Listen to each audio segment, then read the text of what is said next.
Hi friends, you are watching TL Study Lab and we started an interactive course on the topic of CNC machine component and construction details. This course is dedicated to all engineering students as well as engineering competitive exams. We did a lot of research on methodology and techniques of classes on online platform, and finally we are with this wonderful course. Hopefully we will increase our esteem value in upcoming days. So let's start the wonderful course on CNC machine component and construction details. Let's start the topic computer numerical control. तो computer numerical control के basics के बारे में यदि आप जानना चाहते हैं तो आपके मेरे प्रीवियस वीडियोस देखने होंगे। इन शॉर्ट्स मैं आपको बता देता हूँ कि हम सबसे पहले कुछ डाटा इनपुट देते हैं। डाटा इनपुट को मशीन्स के द्वारा ही प्रोसेस किया जाता है, वो डाटा प्रोसेस करेगी, इसके कुछ रिजल्ट्स आएंगे और उन रिजल्ट्स को फिर मशीन टूल पे अप्लाई किया जाएगा। जब एग्जीक्यूशन ऑफ ऑपरेशंस होगा उसके बाद में एक फीडबैक मैकेनिज्म इसमें काम करती है। तो सबसे पहले देखते हैं कि इनपुट किस टाइप से दिया जाता है। तो इनपुट है जो वो दिया जाएगा नंबर और लेटर का एक सेट होगा और ये सेट मिलके एक कोड कहलाएगा। तो अब हमने डाटा इनपुट दे दिया है। अब नेक्स्ट हमारा क्या होगा, डाटा प्रोसेस क्या होगा, वो किस तरीके से होगा, through numerical calculations and logical operations के थ्रू होगा। अब मैंने बात की थी फीडबैक मैकेनिज्म की। फीडबैक मैकेनिज्म प्रोवाइड करवाई जाती है कंप्यूटर न्यूमेरिकल मशीन्स में, जो कंपेयर करती है कि हमने जो इनपुट डाटा दिया है और जो हमने डिजायर्ड मांगा है और जो ऑपरेशंस हो रहे हैं, एग्जीक्यूट जो ऑपरेशंस हो रहे हैं उसके अंदर कितना सिमिलरिटी है। यदि वहां पर कुछ एरर होगी तो जो प्रोसेसिंग डाटा है उसको चेंज किया जाएगा मशीन के द्वारा। तो हमने कंप्यूटर न्यूमेरिकल कंट्रोल का बेसिक जाना। यदि हम कन्वेंशनल मशीनिंग के साथ कंपेयर करें तो इनपुट और प्रोसेसिंग डाटा के लिए हमें डिजाइन एक्सपर्ट्स की आवश्यकता होती है और एग्जीक्यूशन ऑफ ऑपरेशंस के लिए हमें ऑपरेटर की आवश्यकता होती है। तो अब हम आगे बढ़ेंगे, नेक्स्ट स्लाइड की तरफ बढ़ते हैं। Component of CNC machine tool के बारे में जानेंगे। Component of CNC machine tools को देखें तो सबसे पहले हमें पार्ट प्रोग्राम की रिक्वायरमेंट होगी। पार्ट प्रोग्राम के एक सेट ऑफ इंस्ट्रक्शंस है। हम डिटेल्स के बारे में इसमें वन बाय वन पढ़ेंगे आगे आने वाली स्लाइड्स के अंदर। तो secondly we required program input devices and third one main component of CNC machine required is machine control unit. Machine control unit will process the data provided by input devices. Then we will go to the drive system. Drive system will operate the machine tool, and after that machine tool will operate the operations on our raw material which we have provided. And after that there will be a work of feedback system. Feedback system use different type of transducers and sensor to compare the data given by us as a input and the operation which are performing on the machine tool। तो जो machine tool पर data perform हो रहे हैं यानी कि जो operations perform हो रहा है उसको कंपैरिजन करेगी हमारे इनपुट एंड डिजायर्ड वैल्यू के साथ में। If there is an error then there will be changes in some calculation or logical operations. If there is no error then the program will be continued. So let's start the part program. Before going on, I have a questions. Just think and answer. Whenever you will see this slide, think and answer.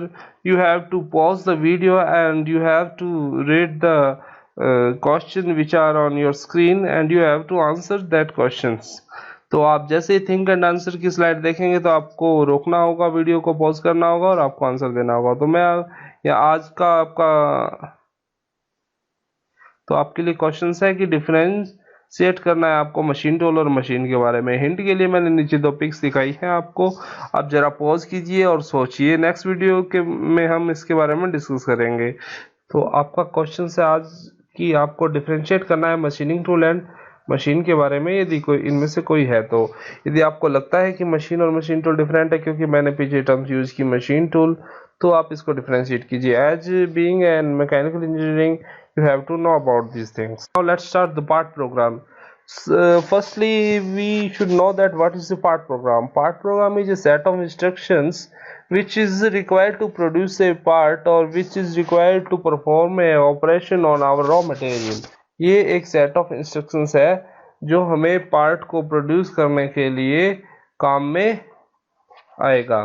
तो ये क्या का काम करता है, ये हमारे auxiliary statements like feed कितना देना है, स्पिंडल रोटेशन कितना होगा, कूलेंट कब ऑन होगा, कूलेंट कब ऑफ होगा, या फिर मूवमेंट जो होंगे वो किस टाइप के मूवमेंट होंगे, लीनियर मूवमेंट होगा, सर्कुलर मूवमेंट होगा, इस टाइप के मशीन के जो मूवमेंट्स है और मशीन के जो ऑक्सिलरी वर्क्स हैं, ऑक्सिलरी फंक्शंस है, उनको परफॉर्म करने के लिए पार्ट प्रोग्राम का यूज लिया जाता है।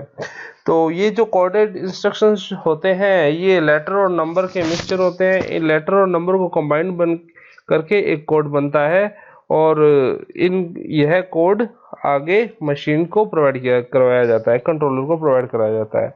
So the coded instructions imposed of letter number and symbols. Let's see the program input devices.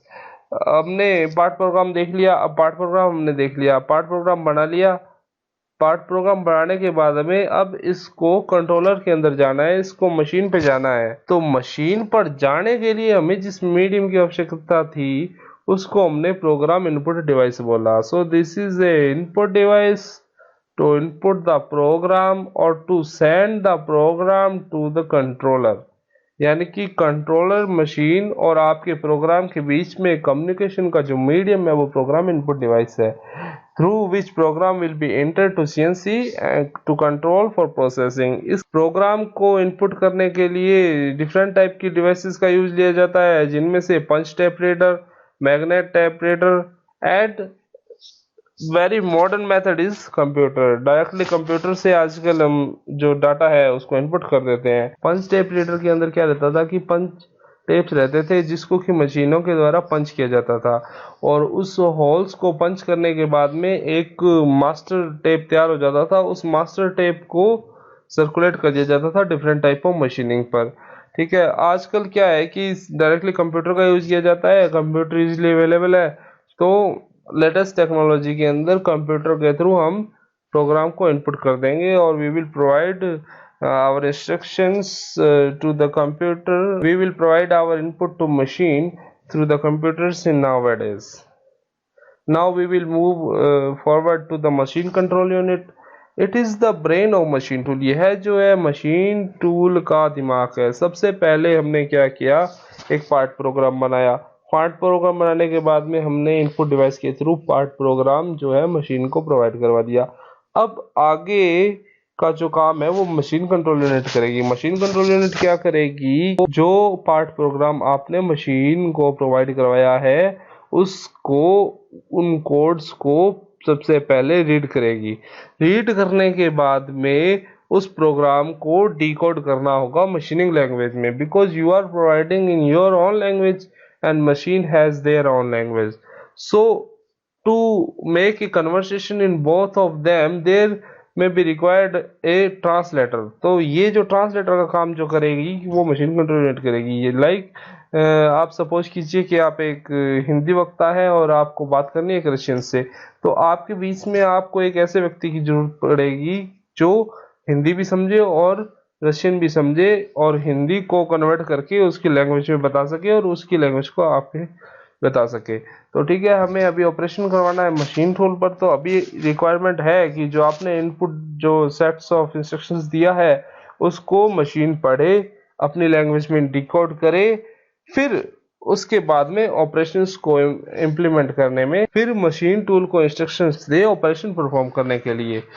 तो सबसे पहले रीड किया, फिर डिकोड किया, उसके बाद में interpolation like linear, circular etcetera करवाने के लिए मोशन कमांड जनरेट की। तो मोशन कमांड के अंदर मैंने लीनियर और सर्कुलर और हेलिकल इंटरपोलेशंस लिखा है। तो नीचे देख लीजिए मैंने एक टूल बनाया है। ये जो स्ट्रेट लाइन में मूवमेंट है इसको हमने लीनियर मूवमेंट बोला, और कोई आर्क के ऊपर सर्कुलर डायरेक्शन में करेगा तो वो सर्कुलर इंटरपोलेशन। तो फर्स्टली हमने क्या किया कि जो कोड्स थे उसको रीड करवा लिया, उसको डिकोड कर दिया, और डिकोड करने के बाद में हमने मोशन कमांड्स दे दी। मोशन कमांड के बाद में अब हमारे को जरूरत पड़ेगी ऑक्सिलरी कमांड्स की, फीड कमांड की। फीड देने के लिए जो इंस्ट्रक्शंस है वो एम्पलीफायर सर्किट को दिए जाएंगे, जो क्या है इसकी जो डिफरेंट एक्सिस है उसको डिफरेंट मैकेनिज्म के थ्रू ड्राइव करवाएगा। अब नेक्स्ट वर्क हमारा क्या रहेगा, हमने देखा था कि फीडबैक डिवाइसेस थी, तो फीडबैक सिग्नल को रिसीव करना, उसको कंपेयर करना और उसमें कितनी एरर है, पॉजिटिव एरर नेगेटिव एरर है, उसको करेक्ट करके करेक्ट सिग्नल्स वापस भेजना, ये काम मशीन कंट्रोल यूनिट करेगी। इसके बाद में यदि अदर टास्क में देखें तो ऑक्सिलरी टास्क परफॉर्म करवाए जाते हैं, लाइक कूलेंट को ऑन करना, स्पिंडल को ऑन करना और स्पिंडल को ऑफ करना। तो इस तरीके से मशीन कंट्रोल यूनिट एक इम्पोर्टेंट की रोल निभाता है सीएनसी मशीन्स के अंदर। तो the next is CNC machine tool. CNC machine tool वह इम्पोर्टेंट पार्ट है जिस पर हमारे ऑपरेशंस परफॉर्म करवाए जाने हैं। तो CNC various type of machine tool को कंट्रोल करता है।